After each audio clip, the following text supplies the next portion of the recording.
Here, read this. Woof. Hello everybody, Ash here from the Ear Read This podcast. You might have seen that the latest episode of the podcast is out now. It's on The Green Knight by Iris Murdoch. It's available to listen to and watch here, or it's also available wherever you get your podcasts, Spotify, iTunes and so on. I've wanted to do an Iris Murdoch episode for a while, and it was just a matter of choosing which book to start with. Possibly a slightly strange choice to go for the 25th novel first. The reason I picked it was, as the title indicates, its connection to Gawain and the Green Knight, the medieval poem on which I made an episode last January. Gawain has really stayed at the forefront of my mind for one reason or another. I've continued reading about Gawain, reading more translations about Gawain, writing about Gawain, and reading studies of Gawain and related poems. And I was aware of this film, obviously, which got a lot of attention and received rave reviews, The Green Knight, which came out either last year or the year before, maybe 2019. But I only got round to watching it just before Christmas. My first impression of it was I was very disappointed. I really, really disliked it, mainly for stylistic choices, visual style, acting style, certain design elements. And then I rewatched it recently, and while those stylistic issues remain, there was an awful lot that I noticed that I found really interesting, ways in which it plays with and engages with the text, the original poem.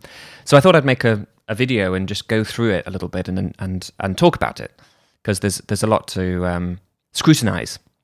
Overall, I thought it was kind of good, not great. Slightly ironic, really, because I think that's almost the subject matter of this film, the value of being good and not being great. But anyway, yes, let's start with some positives. Gawain. The casting of Dev Patel, I think, was brilliant. When I saw the trailer, I thought that's a blinder of a casting decision. Dev Patel, he has that kind of sort of nobility of expression, but he also has he kind of looks not cowardly, but like a rabbit in the headlights. Those massive eyes. He looks very easily overawed or daunted.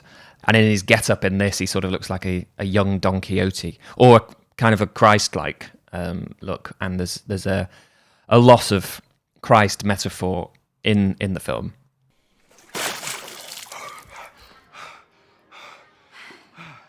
Christ is born.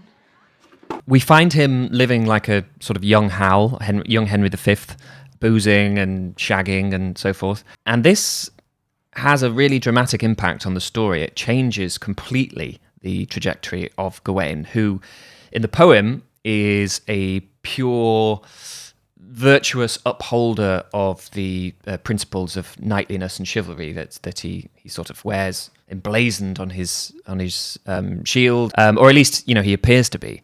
The story of the poem is undermining that appearance, finding out cracks in this apparently perfect embodiment of knighthood, and by extension, finding cracks in Arthur's court. Making Gawain instead a kind of, not an evil character, but not exactly a pious one.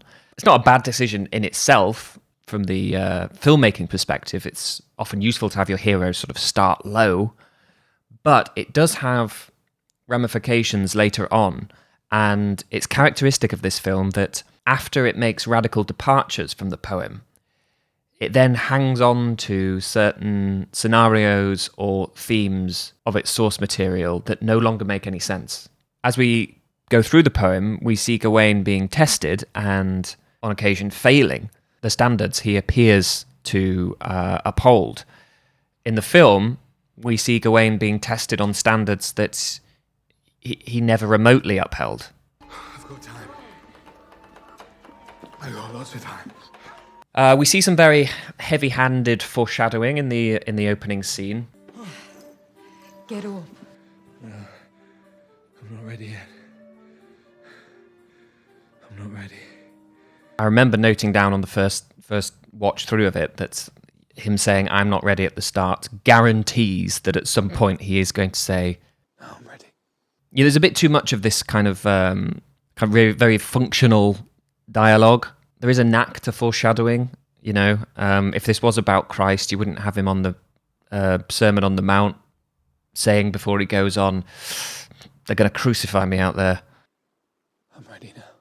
bald economy of dialogue where characters just sort of abruptly signpost their function just gives the film a kind of mechanical feeling. And just to highlight, I'm sorry, I'm on the negatives, I will get to the positives. It's that mechanical functioning feeling that I think really, really drags it down and saps it.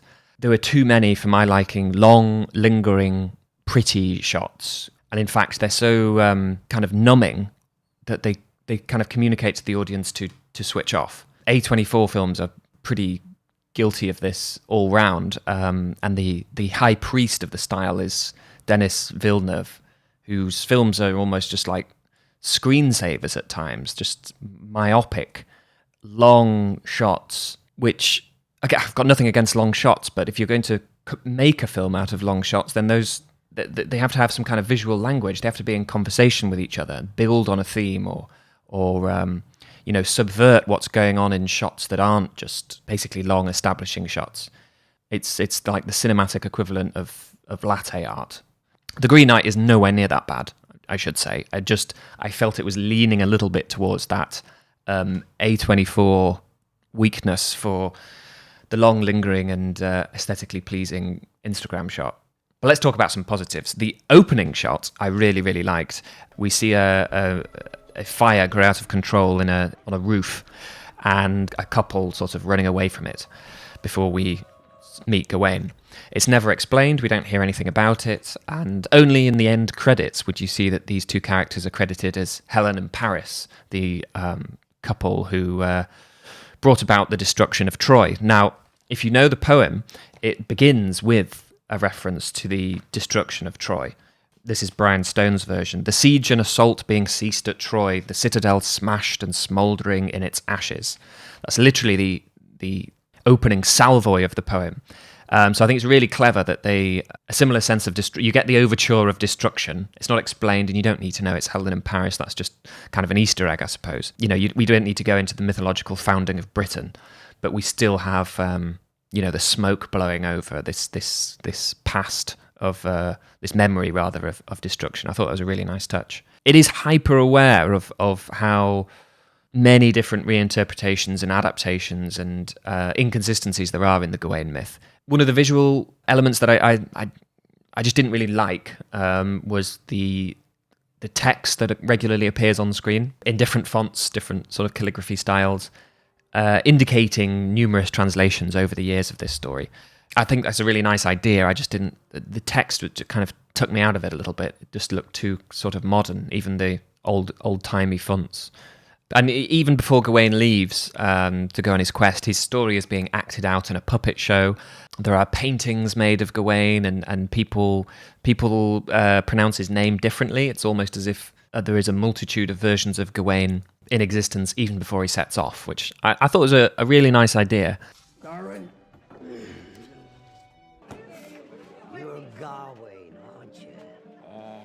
Adds a sort of intertextual layer to his story. It's not just about becoming good, it's actually about becoming Gawain, which gains force as we go on, and we see that there's some confusion of timelines possibly, or time being reversed, or multiple routes being open to Gawain. But let's get to the entrance of the Green Knight. So in Camelot, which is a sort of a Christian court, but bearing some of the relics and iconography of pagan times, the film is sort of obsessed with the duality of this period of Britain where there is a kind of pagan natural past infringed upon by Christian progress and militarism. Arthur is old, which I was delighted and almost like spooked to see, because I've always thought that the poem makes more sense if you imagine Arthur being old, being unable to go on quests, unable perhaps even to throw an axe. Instead, in the poem, he is a lusty young knight. He's all for throwing the axe at the Green Knight, but Gawain interrupts him and cuts him off. However, I'm not so much of a fan of Sean Harris's performance. A kind of raspy, barely coherent, whistly voice, which he uses in several roles I've seen him do. He was in a really awful film called The King, but it's what I call dreaming dog acting. It's this sort of No muse could ever sing or dream of. quit not like Have you thought what you will do when Christmas comes? There are moments where he literally, like, he almost woofs at Gawain.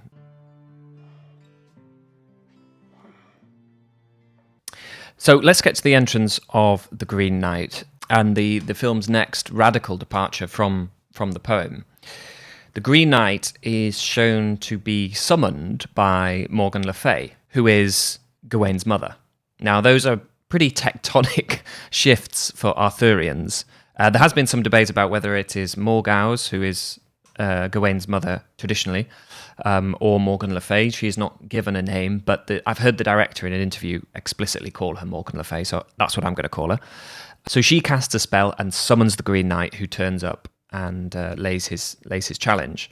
Again, I don't think these decisions are bad ones, but their impact on the story beats later on is massive, and we need to bear a couple of things in mind. So first off, the fact that the Green Knight has a controller, that he is kind of a golem or a minion, is sort of a reveal in the poem. It comes very late on, the explicit mention of Morgan Le Fay, although her presence is sensed in the poem earlier. We only find that out, though, after really the climax of the tale. Knowing from the start that the Green Knight is, a tissue of magic, summoned by Morgan Le Fay, sort of deflates his impact. We know immediately that he is, a spell. Secondly, the only reason to explicitly make this summoning character Morgan Le Fay is to serve as an antagonist to Arthur. However, it is implied that they are kind of collaborators. Arthur may know the nature of the challenge that is being laid down to Gawain. There is the indication that he is kind of casting around for an heir. Gawain is his nephew, so and we see an empty chair, which perhaps could be Lancelot's, or it could be Mordred. But if Arthur wants Gawain to take the throne, what is Morgan Le Fay's motivation? That's the thing I still can't really grasp, having now watched it twice. She clearly wants to protect her son, and perhaps she has ambitions for her son. That's all well and good, but as we see when the action progresses, she behaves rather inconsistently with that motivation because of elements of the original poem that are brought in that no longer make sense. The Green Knight himself, then, he's made of vegetables, is the big takeaway. He looks fantastic. It's all practical effects, brilliant makeup. Love to see that kind of full prosthetic thing. However, this issue of the Green Knight being made of vegetables is an old one. In certain translations, it sounds like he is made out of vegetables because poets and translators need to compare him to things that are green, and so vegetation is sort of top of the list. He is, however, emphatically not made of vegetables. He is a knight who is green. He's not even a green man, which I know a lot of the critical studies of Gawain and the Green Knight have pointed to the similarities he shares with the Green Man, this figure of pagan mythology associated with seasonal upheaval and so forth. In the film, the Green Knight is a green man. He is a sort of a vegetation deity.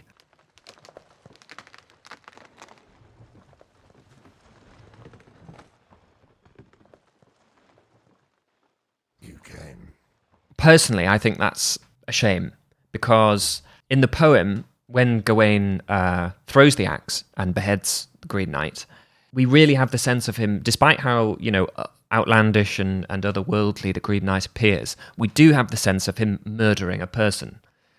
There is reference to flesh, snapped bone. Some translators see the fat of his neck when the axe goes through it. He is covered in blood.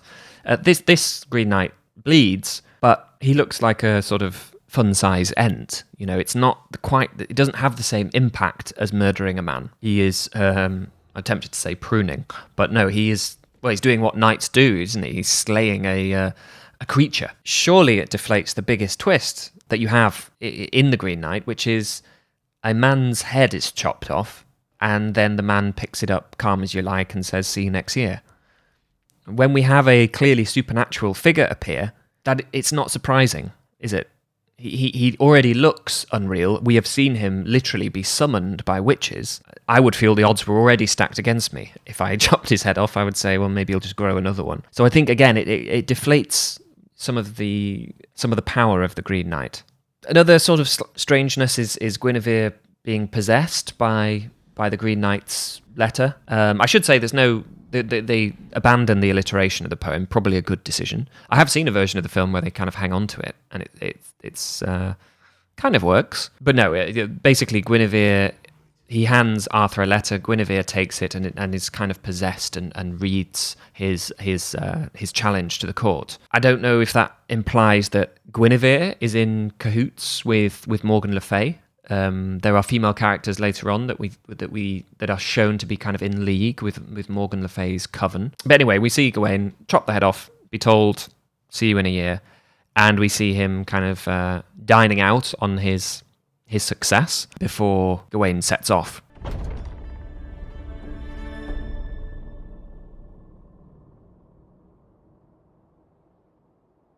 Now, this second part of the movie, Gawain's quest, I think is probably the strongest section of the film. I think they make some really radical departures from the text, necessary ones, I would say, for a film. When I've thought about the sort of challenges you would have if you were to adapt Gawain into a film, the first thing that comes to mind is the structure. In the poem, you have these 4 fits or sections. The first one deals with the beheading game at Camelot. The second one is Gawain's journey in solitude to the Green Knight's chapel a year later. The third one is a kind of diversion. He ends up staying at the castle of Lord and Lady Bertilac, and he is tested in a different sort of way. And then the fourth, shortest fit is the last little dash to the Green Chapel and the final confrontation with the Green Knight. It's a very pleasing structure as a poem. As a film, you would immediately think, I've got 2 lengthy indoor scenes and basically running in between. So what do you do? What do you do to make it more of a quest?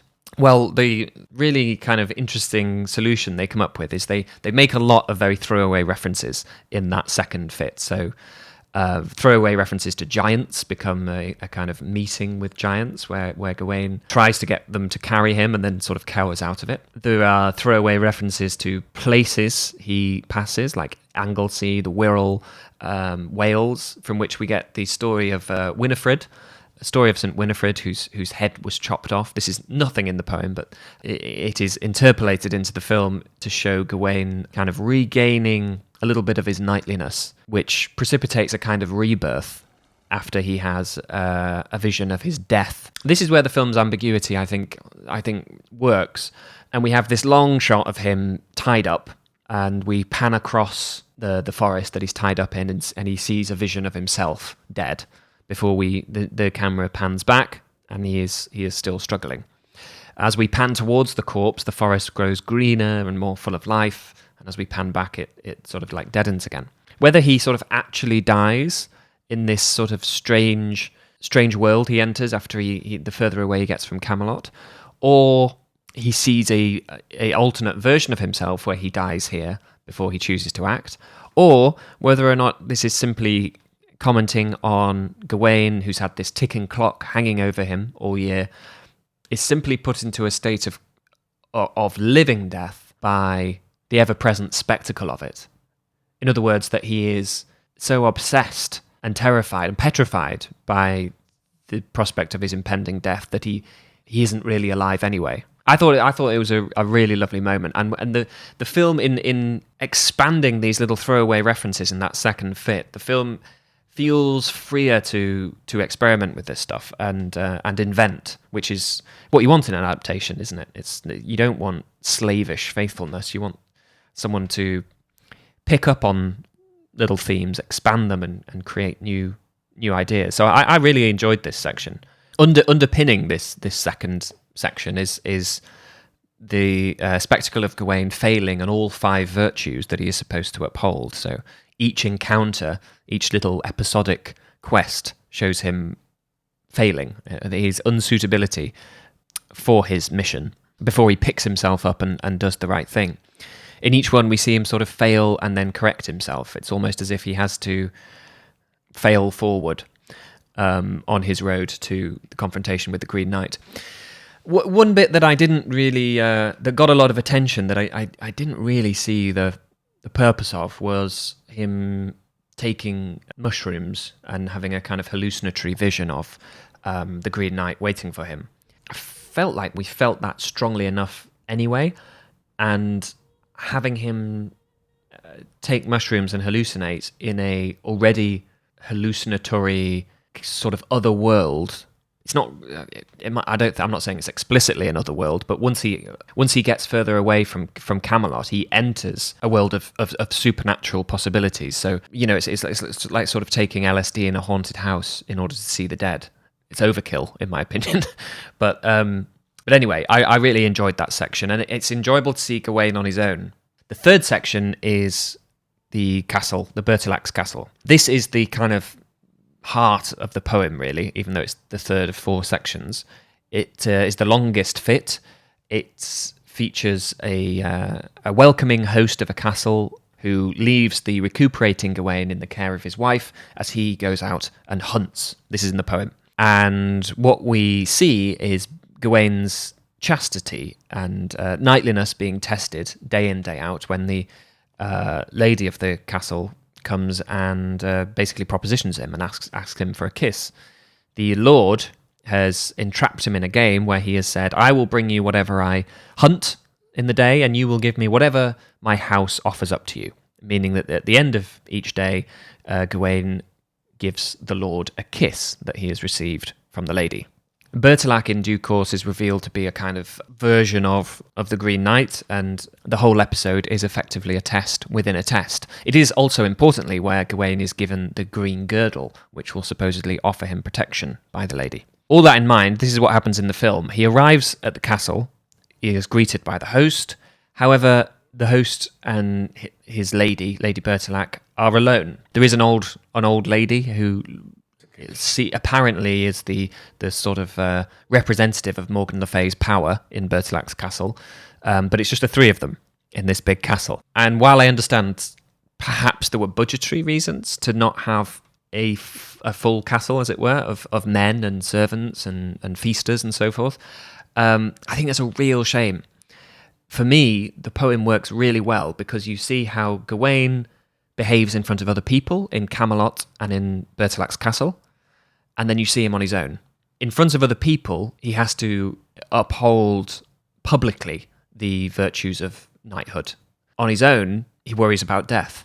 That's how I see it, anyway. He's not allowed to worry about death when he's in his public function. He's simply an instrument of God's will and of his king's, and he's terribly, concerned, righteously concerned about how he is perceived. However, that is stripped away when he is on his own. Then it's only him and the Green Knight in his head. It's him walking towards his date with destiny. So I think it's a pity that he's not surrounded by eyes in this bit. He has the lady and the Lord, and then the blindfolded Morgan Le Fay acolyte, so it's not even 3 pairs of eyes. But also, they are weird. They are a bit like the Green Knight. They are quite clearly touched by some kind of enchantment. They are the latest in the line of weird encounters Gawain has had on the road. They already appear to know elements of his story, and it is just immediately apparent that they are not to be trusted. So Gawain has none of what he has in the poem, which is at least a brief, even if it is illusory, comfort in lots of company. It is only steadily revealed that they are testing him in the poem. In the film, he might as well still be outside. He might as well still be faced with strange apparitions and otherworldly beings. It's not the pit stop or the apparent pit stop that it is in the poem. There is a cool little sort of twist on Bertilac and Lady Bertilac.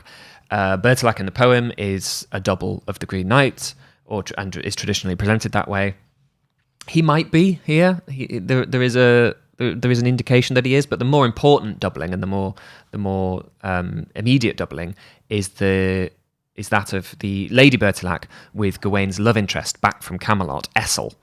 Both are played by Alicia Vikander. Essel is Christian, but clearly of lower birth than a knight like Gawain would be expected to associate with. Whereas the lady is of high birth. She is she represents the kind of the greatness Gawain would have for himself.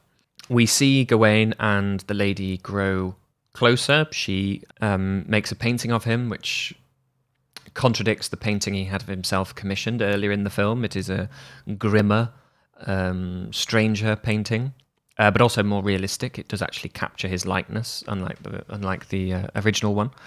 She shows herself to be educated, a reader, very unusual for a woman in this time. Part of me thinks that would have worked better if she was closer to how she is in the poem, not necessarily a figment. I mean, Bertilac and Lady Bertilac are definitely testing him, and they're definitely in league with Morgan Le Fay, but that doesn't necessarily mean that they are basically just an apparition. I don't think they are in the poem. I think they are either subject to Morgan Le Fay or, like, as I say, in league with her. And here's like the biggest sort of problem I think the film has with balancing its adaptations and departures from the poem with the bits of the poem they want to hang on to. So in the poem, there's the symmetry between the kisses that Gawain receives and the intense, symbolically symmetrical hunting scenes that Bertilac embarks on with his men. I haven't even mentioned the fox that they chase. There is a fox in the film that follows Gawain and is a kind of almost like a daemon of him, I think. And it talks. I think it's a real shame to lose the hunting scenes. Again, I understand there perhaps were budgetary reasons to cut long symbolic scenes of hunting with lots of people and, God forbid, animals, which is the golden rule of filmmaking. Don't use kids and animals, right? But instead we have Bertilac going on his own, on his solo hunting expeditions, and then these expanded scenes with Gawain and the lady. The sort of three kisses are replaced with one wank, basically. She wanks him off. It's like the climax, no pun intended, of his being tested.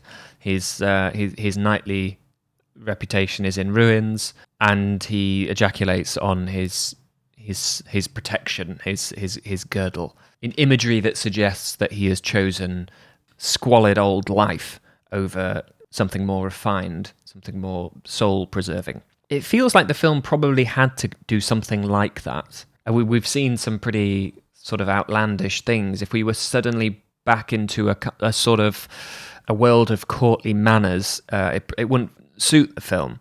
So I understand why they did this. However, when he then runs away from the castle and then is followed by the Lord Bertilac, who kisses him. They share a long kiss. And this just felt like they're doing that because that's what happens in the poem. So again, it's one of those, it's kind of one of the vestigial parts of the poem that no longer really works. It's almost just like a reference at this point. And you also can't help thinking, if you were playing true to the rules of the game as laid out in the poem, then Gawain really needs to roll his sleeves off and give his host a hand shandy. So again, it's this sort of adapting but harking back, which results in a bit of confusion. And too often, these moments of confusion, or these moments of fresh adaptation brushing up against source material that it no longer kind of recognizes, they are characterized by people just staring at each other with sort of looks of vacant significance. It happens, in my opinion, far too often in the film.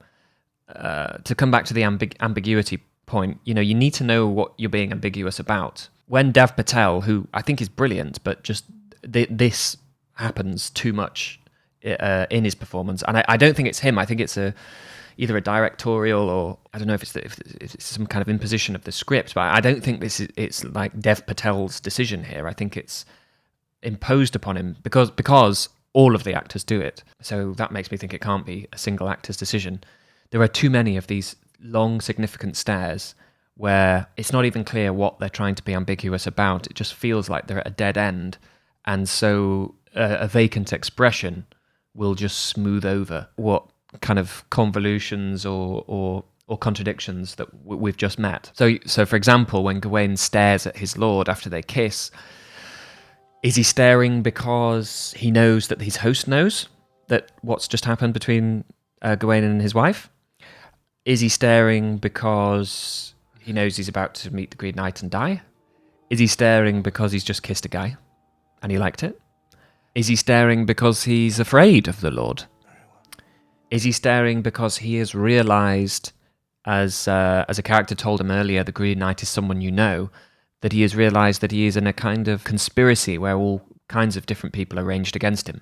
I wouldn't mind so much if that kind of happened once, but as I say, it happens a lot throughout the film where an interesting question is met, or a series of interesting questions are met with vacant expressions that are held for a long time and give away nothing. So much so that it actually affects the pace and begins to grate a little bit, for me anyway. You know, if you run into an abandoned house and find one door is bricked up, that's a mystery. If you run into an abandoned house and 15 doors are bricked up, it's monotonous and is frustrating. So yeah, that was one of the components of the film's style that I didn't like. Anyway, we come to the final section of the film, the confrontation with the Green Knight, and another excellent departure from the poem, I think. But yes, we enter this sort of the Green Knight's domain, and it's all yellow. Yellow as Gawain's cloak. Why yellow? I think perhaps it's a indicator that he is between worlds, between the lusty corporeal world of blood and the enchanted green world of the night. Red plus green equals yellow. That has just reminded me of before we get to the Green Knight, the worst moment of the film, in my opinion, and it's nothing against Alicia Vikander, but she has an absolutely awful speech in Bertilak's Castle, which reads like a kind of GCSE essay on the Green Knight and the symbolism of the colour green. Whilst we're off looking for red, in comes green. I think it's such a strange inclusion for a film that, as I've said, is very withdrawn with how much it literally says, it verbalizes. To suddenly have this kind of chunk of literary analysis is just bizarre. I don't think it works. I don't think it's very well set up. I think it's very, very clunky. And there either needed to be more of that kind of talk to clarify the ideas of the film, or none of it. Anyway, the Green Knight's hollow. It looks great. It's covered in yellow light, as I say. There is a interesting shot where we see the Green Knight's sleeping face and various characters of Gawain's life projected onto his face, giving us the impression that the Green Knight is not just someone you know, but all the people you know. And then comes the twist that I really, really like that the film does. Gawain kneels, he's about to receive the blow, and then he bottles it and legs it. I cannot. Sorry. Brave Sir Gawain, he ran away. He runs back to Camelot. He receives the blessing of Arthur, son of Gromit, and becomes king. And in a kind of yellow-hazed montage, we see various things happen. He has a child with Essel, but then abandons her, marries someone of station, all the time wearing his green girdle, has a son. Things start to go wrong. His son is killed in conflict. He grows old. His mother is still there, and now we have to question her, really. Is this what she wanted? Is this what she wanted him to take power after Arthur? In that case, why does the following happen? Gawain pulls off the girdle as he is confronted by enemies pounding at the door, it seems, and his head falls off, and he is right back where we were in front of the Green Knight. So he has a vision of the meaningless life he would lead if he doesn't confront this now. And the Green Knight closes out the film with a really strange choice of line. Off with your head. It's a final little ambiguity. Does he get killed? Sort of sounds like it. But off with your head brings to mind like Alice in Wonderland or like Blackadder. It feels like the wrong reference for this film. It feels kind of out of key with the rest of the dialogue. I really like that excursion, that kind of illusory look at what Gawain's life might have been if he, bottled it. But I am left with the question, the orchestrator of all of this has been Morgan Le Fay. It feels like the most convoluted effort ever to kill your own son. Or are we to imagine that, Gawain will now pass the test, having said, I am ready. We'll go back and we'll rule or simply serve as a knight. I don't know, but I've gone on for way too long, and I would love to hear what you thought if you've seen this film. Do you have any theories about what Morgan Le Fay's motivation was, or whether that matters? Was there something else that I've missed? Let me know in the comments below, and until next time, happy reading.